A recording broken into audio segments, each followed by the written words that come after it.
ભદ્રેશ્વર જૈન મંદિર. અને આ ભદ્રેશ્વર જૈન મંદિર ક્યાં આવેલું છે? કચ્છની અંદર આવેલું છે. અને આ મંદિરને વસઈ જૈન મંદિર તરીકે પણ ઓળખવામાં આવે છે. શું? વસઈ જૈન મંદિર તરીકે પણ ઓળખવામાં આવેલું છે.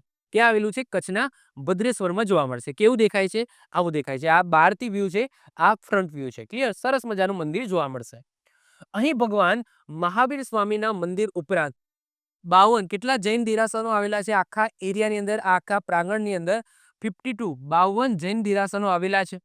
જે મંદિરનો છેલ્લે જીર્ણોદ્વાર, આ જો આ મંદિર ઘણા બધા શાસકો, જે મુસ્લિમ શાસકો આવે, જે મુગલ શાસકો આવે, એમના દ્વારા તોડવામાં આવ્યું.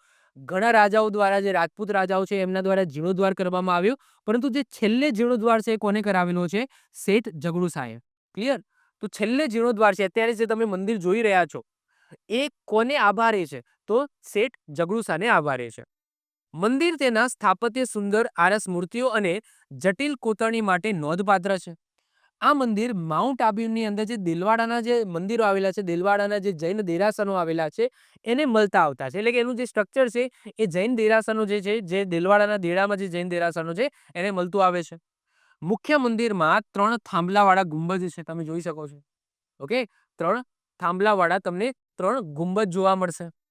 મંદિરમાં સફેદ આરસની 3 મૂર્તિઓ હશે. મધ્ય વેદીમાં અજીતનાથની છબી તમને જોવા મળશે. પછી શાંતિનાથની છબી જોવા મળશે. અને બંને બાજુ પાર્શ્વનાથ, જે ઈસવીસન 1175 મૂકવામાં આવી છે એવી 7 હુડવાળી તમને છબી જોવા મળશે, એટલે કે મૂર્તિઓ તમને જોવા મળશે. તો આ વાત થઈ કઈ ભદ્રેશ્વર જૈન મંદિરની, જે ક્યાં આવેલું છે?